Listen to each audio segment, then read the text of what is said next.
ಗಡಿಯಾರ ನೋಡ್ರಿ, ಗಡಿಯಾರ ವಿಚಾರದಿಂದಲೇ ಹಿಂದೆ ಸೇಮ್ ಇಬ್ರಾಮ್ದು ಒಂದು ಘಟನೆ ಆಗಿತ್ತು. 8 ಲಕ್ಷದ ಗಡಿಯಾರ ಕಟ್ಕೊಂಡ್ರು. ಅದನ್ನು ನಾನು ಅವ್ರ ವೈಯಕ್ತಿಕ ಏನೋ ಡಿ ಕೆ ಶಿವಕುಮಾರ್ ಒಂದು ಚಲವಾದಿ ನಾರಾಯಣ ಸ್ವಾಮಿಯವರು ಒಂದು ಉತ್ತರ ಕೊಟ್ಟಾರೆ. ನಾನು ಎಲ್ಲಿ ತೊಗೊಂಡೆ, ಎಷ್ಟು ಬಿಲ್ಗಿಲ್ಲೇನೋ ತಮ್ಮ ಎಕ್ಸ್ ಖಾತೆಯಲ್ಲಿ ಹಾಕ್ಯಾರ. ಸಿದ್ದರಾಮಯ್ಯವ್ರದ್ದು ವಾಚ್ ಎಲ್ಲಿ ತೊಗೊಂಡ್ರು ಅನ್ನೋದು ಇನ್ನೂ ಗೊತ್ತಾಗಿಲ್ಲ. ಅದಕ್ಕೆ ಈ ವಾಚ್ಗಳನ್ನು ಕೊಡೋದು, ಇಡ್ಲಿ ತಿನ್ನೋದು, ನಾಟಿ ಕೋಳಿ ತಿನ್ನೋದು, ಇದ್ರ ಸಲ ಜನ ಆರಿಸಿ ಕಳ್ಸ್ಯಾರನ್ರಿ. ರೈತರಿಗಿಲ್ಲಿ ಮೆಕ್ಕೆಜೋಳಕ್ಕೆ ಸರಿಯಾದ ಬೆಲೆ ಸಿಗ್ತಾಯಿಲ್ಲ. ಕಬ್ಬಿಂದು ಇವತ್ತು ಕಾರ್ಖಾನೆಗಳು ಹಾಳಾಗುವಂಥ ಪರಿಸ್ಥಿತಿಗೆ ತಂದು ನಿಲ್ಲಿಸಿದ್ದಾರೆ. ನೀವು ಕಬ್ಬಿಗೆ ಬೆಂಬಲ ಬೆಲೆ ಕೊಡ್ತೀರ ಅಂದರೆ ನೀವು ಖರೀದಿ ಮಾಡಬೇಕು. ಅದು ಕೇಂದ್ರ ಸರ್ಕಾರದ ಜವಾಬ್ದಾರಿ ಇದೆ, ರಾಜ್ಯ ಸರ್ಕಾರದ ಇದೆ. ಕೇಂದ್ರ ಬರೀ ಇವರು ವಿಜಯೇಂದ್ರ ಬರೀ ಹೋರಾಟ ಮಾಡ್ತಾನೆ, ಮೆಕ್ಕೆಜೋಳ ತೊಗೊಳ್ತಾರೆ. ಅರೆ ಮೆಕ್ಕೆಜೋಳದ ಆ ಕಾರ್ಖಾನೆಯವ್ರು ತೊಗೋಬೇಕಾದ್ರೆ ಅಲ್ಲಿ ಇಥನಾಲ್ ರೇಟ್ ಹೆಚ್ಚು ಮಾಡಬೇಕು. ಅಲ್ಲಿಂದ ಸರ್ಕಾರ ಸಬ್ಸಿಡಿ ಕೊಡಬೇಕು ಕಾರ್ಖಾನೆಗಳಿಗೆ. ನೀವು ಅದನ್ನು ಕೊಡ್ತಾ ಇಲ್ಲ, ಇಲ್ಲಿ ಹೋರಾಟ ಮಾಡ್ತೀವಿ. ಹೋಗಿರಿ ಮೋದಿ ಬಲ್ಲಿ ಹೋಗ್ಕೊಂಡ್ರಿ ಪ್ರಧಾನಮಂತ್ರಿಗಳ ಬಳಿ. ಈಗೇನು 71 ರೂಪಾಯಿ ಒಂದು ಲೀಟ್ರಿಗೆ ಇಥನಾಲ್ ಕೊಡ್ತಾ ಇದ್ರಲ್ಲ, ಅದು 75 ಮಾಡಿ. ನೀವು ಕಡ್ಡಾಯವಾಗಿ ಎಷ್ಟು ನೋಡಿ, ಎಷ್ಟು ಒಟ್ಟು ಇಥನಾಲ್ ಉತ್ಪಾದನೆ ಇದೆ ಕರ್ನಾಟಕದಲ್ಲಿ, ಕೇವಲ 28% ಅಷ್ಟೇ ನಮಗೆ ಟೆಂಡರ್ ಆಗಿದೆ.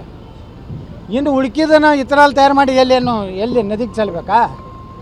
ಯಾವಾಗ ರೈತರಿಗೆ ಒಳ್ಳೆಯ ಬೆಲೆ ಬರ್ತದಂದರೆ ಈ ಇಥನಾಲನ್ನು 100% ಕರ್ನಾಟಕದಲ್ಲಿ ಏನು ಉತ್ಪಾದನೆ ಆಗ್ತದೆ ಅದಕ್ಕೆ ನಮ್ಮ ಪೆಟ್ರೋಲಿಯಂ ಇಲಾಖೆದವ್ರು ತೊಗೋಬೇಕು.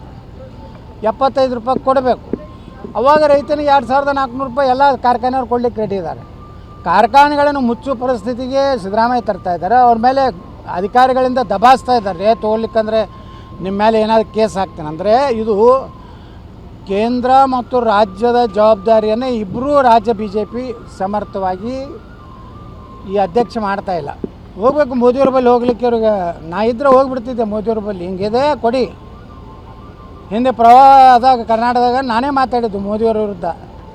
ನೋಡಿ, ಕರ್ನಾಟಕ ಇಷ್ಟು ದೊಡ್ಡ ಪ್ರವಾಹ ಆಗಿದೆ, ನೀವು ಇಲ್ಲಿ ಟ್ವೀಟ್ ಮಾಡೋದಿಲ್ಲ, ಬಿಹಾರಕ್ಕೆ ಟ್ವೀಟ್ ಮಾಡ್ತೀರಿ ಅಂದಿದ್ದಕ್ಕಿದೆ. ಯಡಿಯೂರಪ್ಪ ನೀನು ಉಚ್ಚಾಟನೆ ಮಾಡ್ತೀನಿ ಅಂದರೆ ಮಾಡೋಲ್ಲಕ್ಕೆ ಹೋಗತ್ತಂದೆ. ನಾನು ರಾಜ್ಯದ ಜನ ಮುಖ್ಯ ಅಂತ ಹೇಳಿದೆ. ಬೆಳಗಾವಿಯಲ್ಲಿ ಪ್ರವಾಹ ನಾನು ಟ್ವೀಟ್ ಮಾಡಿ ನಾನು ನೋಟಿಸ್ ಬಂತು, ಸೋಕಾಸ್ ನೋಟಿಸ್, ನೀನು ಈ ರೀತಿ ಪಕ್ಷ ವಿರೋಧಿ ಕೇಂದ್ರದ ವಿರುದ್ಧ ಮಾತಾಡಿ ಅಂತ. ನಾನು 10 ಪೈಸೆ ಉತ್ತರ ಬರೆದೆ. ಹೌದು, ನಾನು ಮಾತಾಡ್ತೀನಿ, ನಾನು ಒಬ್ಬ ಜನಪ್ರತಿನಿಧಿ, ನಾವೊಬ್ಬ MP, ನಾವೊಬ್ಬ MLA, ನಾನು ಜನ, ಅಲ್ಲಿಂದ ಪಕ್ಷ. ನೀವೇ ಕಲಿಸಿರಲ್ಲ BJP ಒಳಗೆ ಮೊದಲು ದೇಶ, ನಂತರ ಪಕ್ಷ, ಅಲ್ಲಿಂದ ವ್ಯಕ್ತಿಗತ ಅಂದಾಗ ಇವು ಯಾರೂ ಮಾತಾಡೋದಿಲ್ಲ. MPಗಳು ಮಾತಾಡೋದಿಲ್ಲ, ಬರೀ ಇಲ್ಲೇ ಹೋರಾಟ ಮಾಡ್ತಾರೆ. ಎಲ್ಲರೂ ಒಂದು ಹೊಸ ಸ್ಟೈಲ್ ಕಲ್ತಾರೆ. ಒಂದು ಹಸಿರು ಹಾಕೊಂಡ್ಕೊಳ್ಳೋಣ ರೈತರು ರಾತ್ರಿ ರೈತರಾಗಿ ಕನ್ವರ್ಟ್ ಆಗ್ತಾರೆ. ಮತ್ತು ಮುಂಜಾನೆ 3 ಲಕ್ಷ 4 ಲಕ್ಷ ರೂಪಾಯಿ ಸೂಟ್ ಹಾಕೊಂಡು ಅಡ್ಡಾಡ್ತಾರೆ. ಅಲ್ಲಿ ಹೋಗಿ ಮಕ್ಕೋತಾರೆ ರಾತ್ರಿ. ಒಂದು ರಾತ್ರಿಯೊಳಗೆ ವಿಜಯೇಂದ್ರ ಆ ರೈತರು ಹಂಗೆ ಅದಾರ. ಅವರು ಆ ರೈತರು ವಿಜಯೇಂದ್ರ ರೈತ ನಾಯಕ, ಅವನು ಸೊಂಟನಾಗ ಹಾಕೋ ಬ್ಯಾಟು 1 ಲಕ್ಷ ರೂಪಾಯಿದಿದೆ. ಇವು ರೈತರಿಗೆ ಏನು ಕೊಡ್ತದೆ? ಇವು ಇಲ್ಲೇ ಕೂತು ಹಿಂಗೆ ಹಸಿರು ಸಾಲ ಹಾಯಿಸಿ ಅಂದ್ಕೊಳ್ಳಿ, ಇವು ಹೋ ಅಥವಾ ಇಟ್ಟೆ